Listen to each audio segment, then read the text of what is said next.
우리 네. 막 해외 지금 진출하려고 얼마나 노력하는데 네. 그래서 그러면 지도 좀 갖고 와보세요. 그랬죠. 지도가 엉터리 지도예요. 5대양 6대주라는 것도 편견이다. 부작용이 한 4, 50년 뒤에 나타나는 겁니다. Round one, fight. 안녕하세요. 박종원의 경제한방입니다.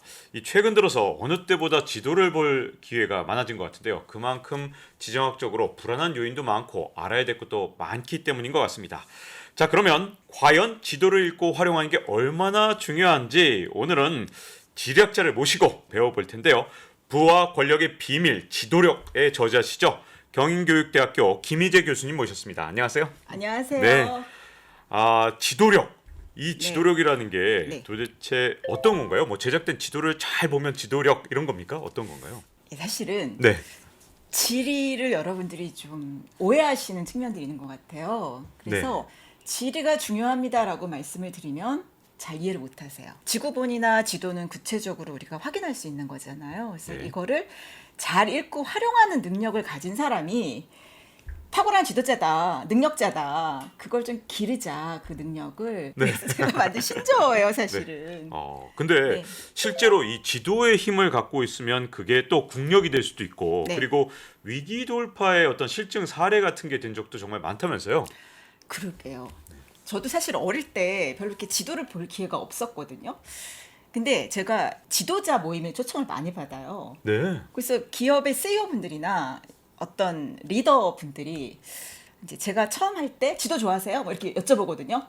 그러면은 생각 한 번도 안 해보신 분도 갑자기 그래, 내가 다른 사람과 차별화됐던 것이 아마 지도를 내가 많이 보는 것 같다. 그런 말씀을 하셔가지고 정말 지도를 잘 읽는 사람이 리더가 되는 확률이 높은가 보다. 그래서 네. 저는 계속 지금 어떻게 보면 약간 간증을 수집하고 있는 그런 상황입니다. 근데 사실은 뭐 이 해외 사례를 볼 때 아프리카를 하나의 나라인 줄 알았던 정치인도 미국에 있었고 미국이 좀 문제예요. 미국이 다르고 다 잘하는데 지리 문맹이 좀 많아가지고 지도자 중에 네. 하버드 그러니까. 대학에 지리학과가 없어요. 정말요? 네, 놀랍죠. 네. 이거 약간 자국 중심이라서 그런가? 미국이 세계 최고다 이런 생각이 있기 때문에 네, 다른 네. 나라에 대한 관심이 좀 없어서 그게 그럴까요? 2차 세계대전까지는 굉장히 지리 학자도 잘 나가고 지리학이 굉장히 강했는데 딱 전쟁 끝나고 나서 1948년경에 하버드 대학에서 지리학과가 석연찮은 이유로 폐과가 돼요. 그러면서 도미노 현상처럼 미국의 좋은 대학들이 네. 다 지리학과를 없애면서 근데 그 부작용이 한 3, 40년 뒤에 나타나거든요.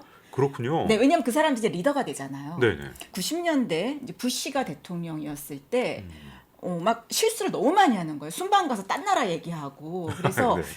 지금 왜 지리학인가 또는 뭐 분노의 지리학 이런 책들이 나와서 되게 미국 사람들이 경각심을 갖고 이 지리 문맹 지도자가 국가 경쟁력을 갉아먹는다. 그래서 그 책이 미 국무부 필독서도 되고 또 그분이 그 느블리에라는 네덜란드 출신의 교수님이셨는데 네. 그분이 그 ABC 굿모닝 아메리카에 출연하셔서 그 지리 문맹 탈출을 위해서 온 국민 뭐 그런 운동을 벌이신 적도 있어요.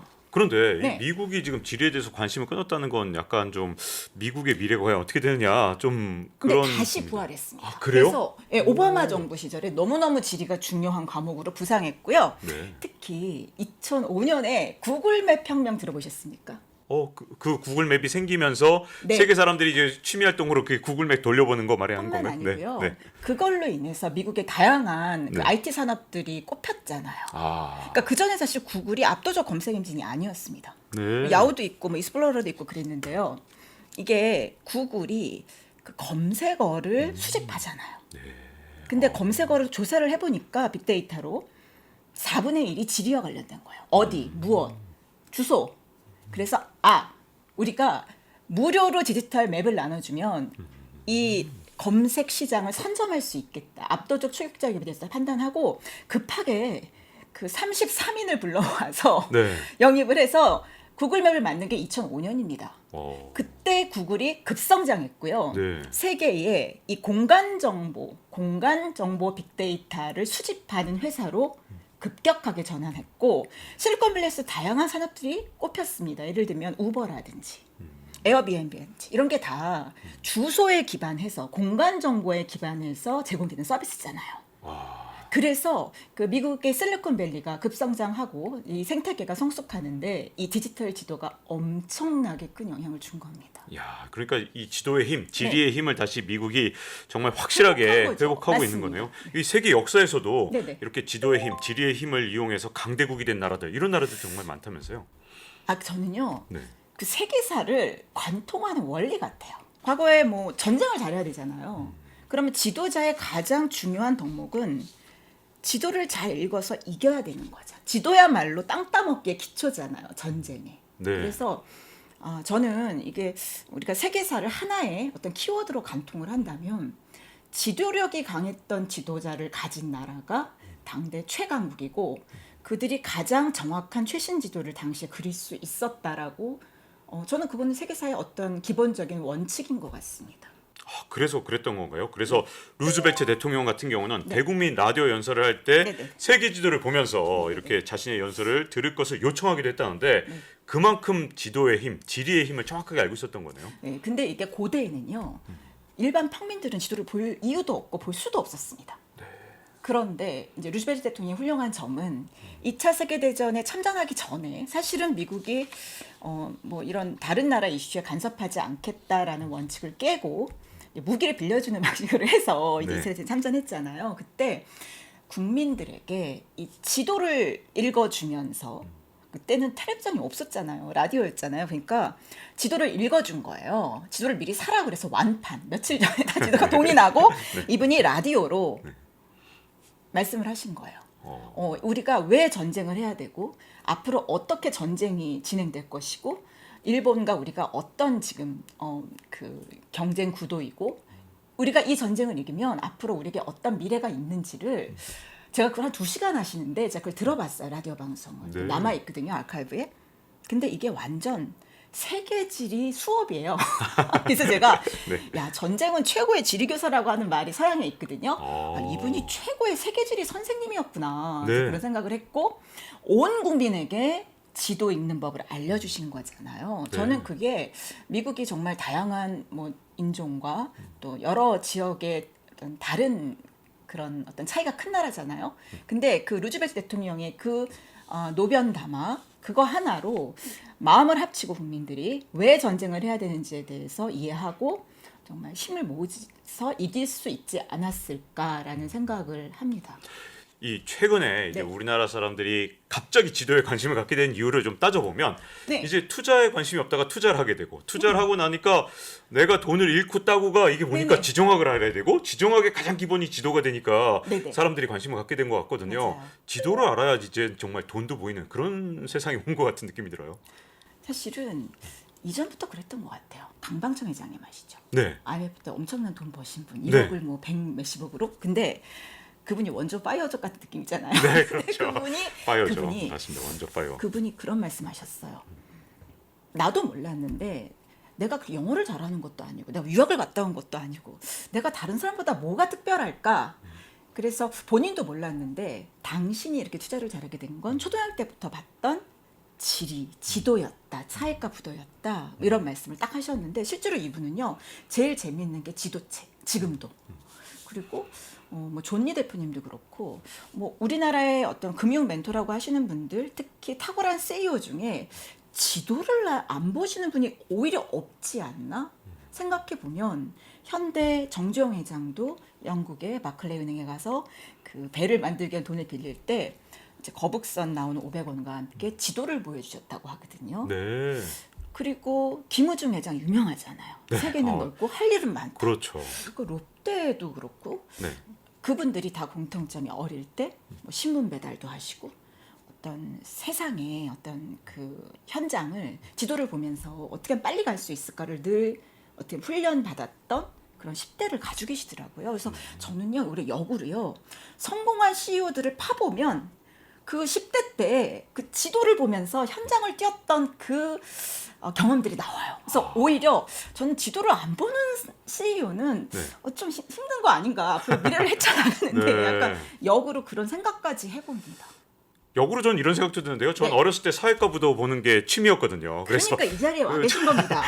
이 CEO 되신 분들 굉장히 많은데 저도 진짜 하루 종일 사회과 부도 본 적이 진짜 많았거든요. 그러니까 네. 경제 한번 하시는 거죠. 네. 그렇게 볼 수 있군요. 아, 근데 네. 하나 갑자기 네. 교육으로 넘어가서 네네. 궁금해지는 게 네. 사실 저는 어렸을 때부터 지도를 보는 게 취미였기 때문에 웬만한 나라 위치도 다 알았고 네. 또 사회과 부도가 이제 역사로 이제 뭐 1900년대 뭐 1800년대 이렇게 막 나눠져 있잖아요. 그래서 옛날엔 누구 땅이었는지까지도 좀 알았어요. 왜냐면 취미로 계속 봤으니까. 근데 저희 아이들이 하면은 고등학생, 하나는 중학생인데 네네. 지리를 잘 모르더라고요. 그죠? 네, 왜 이렇게 차이가 나지? 그런 생각했는데 제 생각엔 이게 워낙 이제 뭐 유튜브나 이런 게 많아지니까 오히려 이제 사회과부터 볼 시간이 없어서 그런가? 이런 생각도 있거든요. 그러니까요. 이게 정말 국가 교육이 중요한 게요. 네. 제가 사실은 교육과정평가원에서 한 20여 년 전에 국가 교육과정을 짰어요. 근데 그때 지리를 없앴어요. 그러니까 우리나라가 지리를 공교육에서 아까 하버드에서 왜 폐지했던 것처럼 지리라는 교과목이 국민 공통 교육 과정에 부재하는 아주 특이한 나라예요. 그러니까 저희 때만 해도 우리 나이 때는 지리가 네. 나 때는 말이야. 나 때는 네, 죄송합니다. 나 때는 죄송합니다. 우리- 세계 지리가 필수여서 아우 지리 재미없어 하면서도 배우고 외웠어요. 네. 근데 요새 아이들은요. 우리가 공교육에서 우리 젊은 세대 잘못이 아닙니다. 네. 어른들이 그게 별로 중요하다고 생각을 안 해서 뺀 거예요. 아, 그래서 그래서 잘 모르구나. 애들이 네. 일단은 공교육에서 커버가 안 되는 데다가 그리고 요새 왜 지도 앱 같은 거 나왔잖아요. 네. 그래서 애들이 어디 갈 때 목적지만 찾아보죠. 아. 근데 그게 오히려 지리 문맹으로 아이들을 만드는 굉장히 불리한 상황이에요. 왜냐하면 그거는 그냥 목적지만 치기 때문에 큰 빅픽처를 볼 수도 없고 동선이나 방향을 설정하는 능력을 오히려 잃어버리는. 그러니까 우리 때만 해도 그런 게 없었잖아요. 네네. 그러니까 뭐 어디 새로운 도시 가면 차에다가 항상 지도 싣고 그럼요. 그렇지 않았나요? 맞아요. 네, 그렇습니다. 그래서 네. 딱 이렇게 그 고속도로 톨게이트 지나면 어디 네. 차 세워두고 예.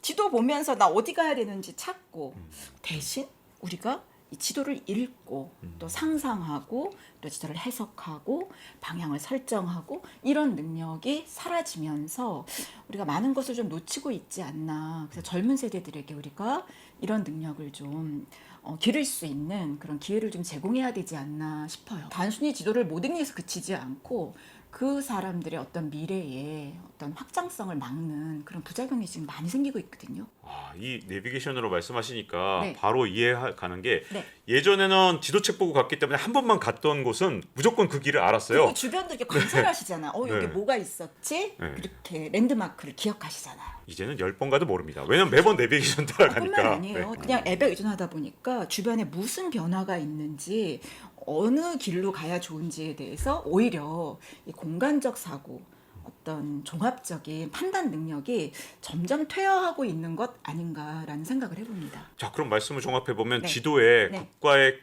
일종의 국력도 좌우가 되고 그 지도를 그리고 좀 국력이에요. 투자도 여기에 네. 많이 연관이 돼 있는데 네. 이런 중요한 것에 네. 우리가 이제 지도력이 만약에 떨어진다. 그러면 부작용을 겪게 되는 그런 경우가 되게 많은 거잖아요. 그쵸. 그런 나라, 네. 이런 사람 이런 네. 것들이 존재하겠네요. 그러면. 그죠? 네. 그게요. 일본이 그래요. 일본이 네. 일본 사람들은 해외 나가는 거 정말 싫어한다던데. 그게 네. 일본이 처음에 안 그랬어요. 대동아 공영권 막 내세우면서 네. 2차 세계대전 전까지는 막 동남아 뭐 전 세계로 나갔습니다.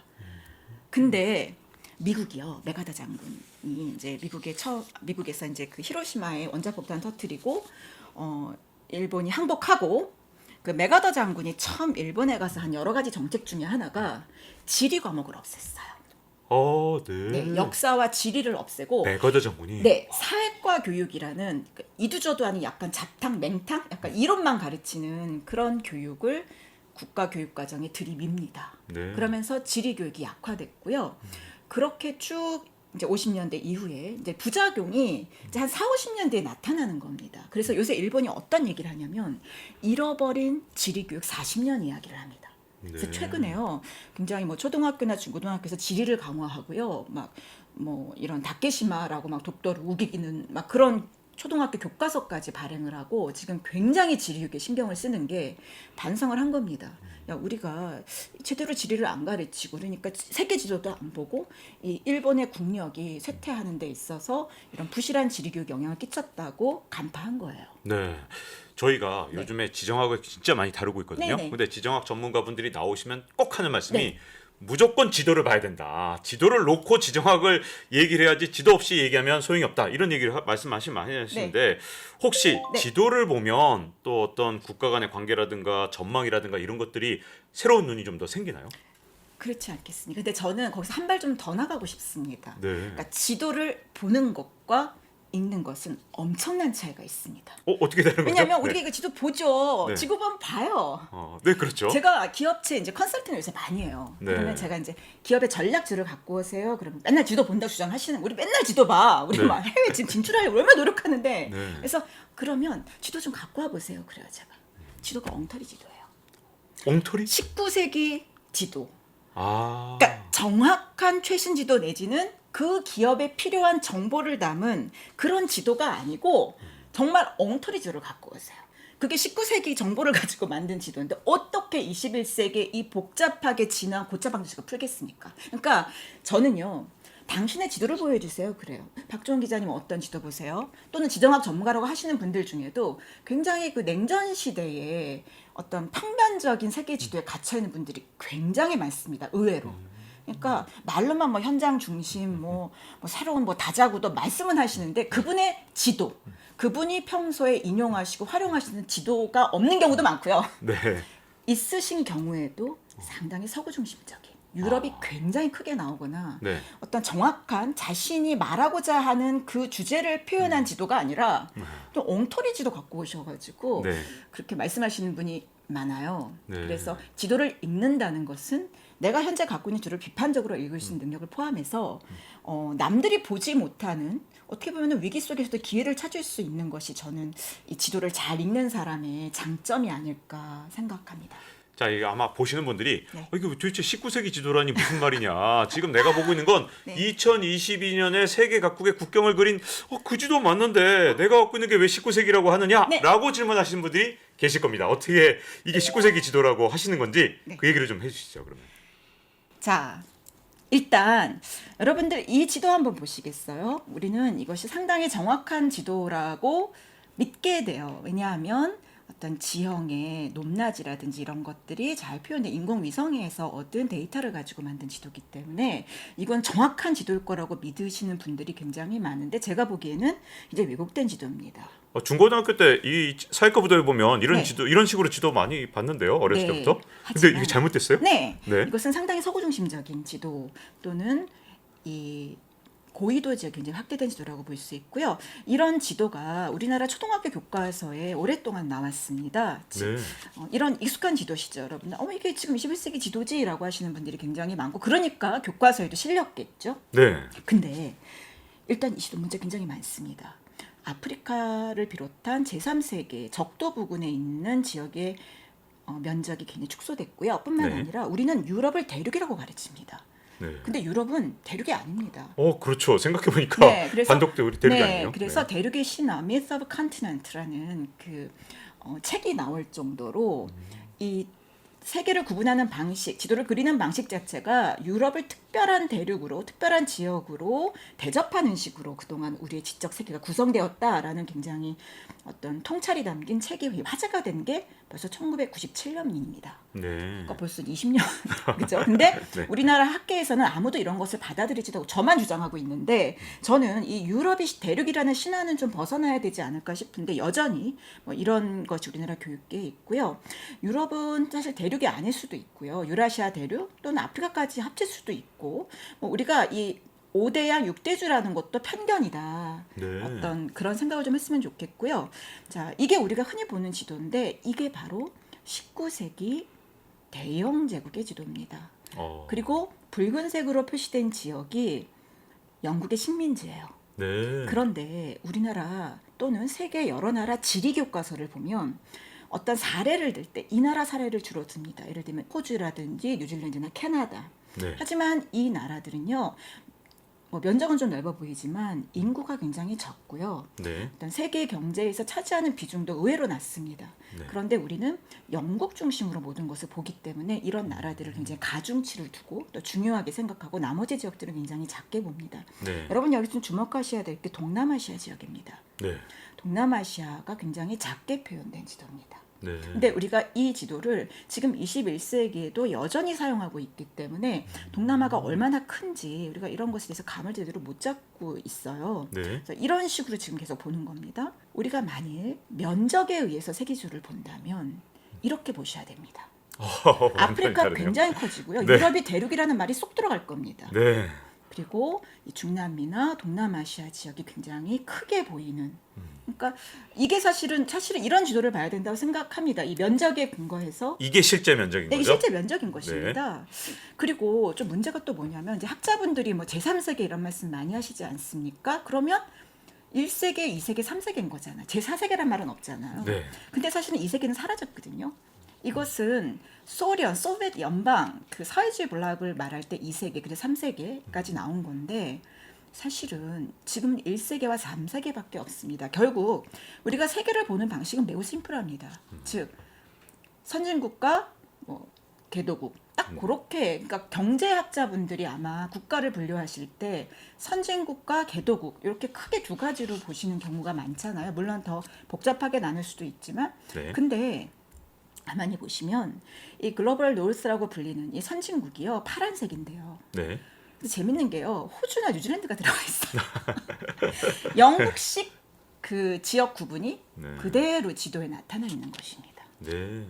결국 이렇게 되면 아까 그 영국식 사고 방식을 우리가 계속 반복해서 보게 되고 경제학자분들이 주로 보시는 지도가 아마 이 지도가 아닐까 싶은데 문제는 뭐냐? 이 글로벌 노스라는 곳에 살고 있는 인구는요 세계 인구의 10%밖에 안 됩니다. 나머지 90%는 글로벌 사우스 또는 개도국 또는 뭐 후진국의 범주에 들어가는 것이죠. 네. 그래서 우리가 어떤 세계를 보는 방식 자체가 정확하지도 않고요. 그냥 서구와 비서구 아주 단순한 구분으로 모든 이야기를 담론을 풀어내기 때문에 문제가 아닌가 싶고요. 실제로 이제 인구가 중요하지 않습니까? 그래서 네. 인구를 보면 우리가 흔히 제3세계라고 불리는 곳들이 거의 상위 국가를 차지하고 있는 것을 잘 알 수 있습니다. 그리고 거기에 시장이 있고 또 그곳에 기회가 있는 것입니다. 네. 그래서 뭐 아프리카를 비롯해서 우리가 그런 어떤 면적, 사이즈에 대한 기본적인 이해부터가 왜곡이 되었기 때문에 여러 가지 기회를 제대로 보지 못하고 있다는 생각이 듭니다. 그 지금 이 지도를 보면 네. 아프리카가 네. 웬만한 나라 진짜 인구 많은 나라 다 합친 것보다 면적이 지금 굉장히 훨씬 넓네요. 중국, 멕시코, 유럽, 심지어 미국과 인도, 이베리아 반도까지 다 들어갑니다. 그러니까 우리가 아프리카는 진짜 대륙인 거예요. 근데 네. 저는 정말 방송에서라도 앞으로 유럽을 대륙이라고 표현하지 않았으면 좋겠습니다. 그냥 중요한 지역 정도지 유럽은 절대 대륙이 아니고 이미 서구학계에서는 논쟁이 끝난 상황입니다. 그런데 우리나라 교과서를 비롯해서 어떤 학계나 방송계에서 자꾸 유럽 대륙이라는 표현을 쓰는데 이것은 좀 시정되어야 할 것이라고 생각합니다. 자 그러면 네. 우리가 진짜 세계를 네. 바로 보기 위해서 네. 사용해야 될 지도는 어떤 지도를 사용해야 되는 건가요? 일단 목적에 맞게 사용하는 것이 중요할 것 같고요. 그래서 저한테 물어보세요. 그래 김희재 교수 알겠어. 지도가 중요하다는 거. 지도력 알겠어. 나 그럼 어떤 지도 봐야 돼? 물어보세요. 네. 근데 저는요. 이 지도력 중에 가장 또 중요한 것은 나한테 맞는 지도를 선택하고 또 그리는 능력이라고 생각해요. 그래서 자신의 주제에 맞는 지도를 선정하는 것이 굉장히 중요하거든요. 예를 들어 뭐 에너지에 관심이 있는 분이라면 에너지 지도 또는 인구에 관심 있는 분이라면 인구와 관련된 지도. 그래서 하나의 지도만 볼 필요는 없다고 생각합니다. 하지만 비판적으로 읽어낼 수는 있어야겠죠. 아, 이 지도는 지금 유럽을 너무 크게 그렸네. 네. 그러니까 어떤 자기가 기준이 될 수 있는 기본적인 인구나 면적이나 이것에 대한 어떤 확실한 자기 틀이 있는 상황에서 다양한 베리에이션이 나올 수 있는 거겠죠. 네. 그럼 전 지도 중에서 이런 것도 본 적이 있는데 네. 인구별로 그 나라의 땅 크기를 이렇게 아, 좀 네네. 빌렸다 줄였다 하는 것도 네. 봤거든요. 네네. 그거 보고 정말 와 내가 알고 있는 세계와 네. 이 지도에 나와 있는 세계는 정말 다르구나라는 생각이 좀 맞습니다. 들었었거든요. 특히 경제하시는 분들은 그런 지도를 집중적으로 보셔야 되지 않을까 싶고요.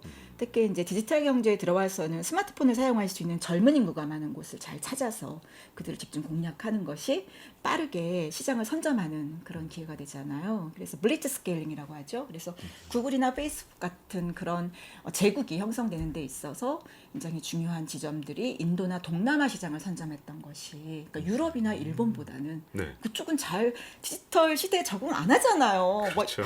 일본은 지금도 막 백신밀리 받던데요. 몇간 그러니까요.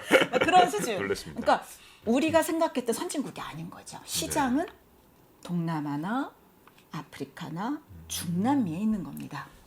자, 이렇게 말씀을 들어보니까 정말 지도의 힘이라는 게 얼마나 강력한지를 좀 배웠고요. 네. 자, 그런데 세계 패권의 변화도 이 네. 지도력에 따라 달라질 수 있다고 하는데 네. 과연 이 편에서는 네. 어떤 얘기인지 흥미진진하게 또 풀어가도록 하겠습니다. 네. 자, 잊지 말고 좋아요, 구독, 알림 설정해 주시면요. 다음 시간에 뵙도록 하겠습니다. 감사합니다. 네, 감사합니다. 공급망을 중심으로 새로운 세계 질서를 재편하겠다. 그래서 던진 강수가 바로 IPEF인 겁니다. 우리가 세계 패권을 장악할 수 있겠다. 이게 저는 이것은 커넥터그라피적인 사고로 이미 진화를 했다. 미국이 중국 같은 게 지금 굉장히 불리한 상황인 것 같습니다. Round one, fight.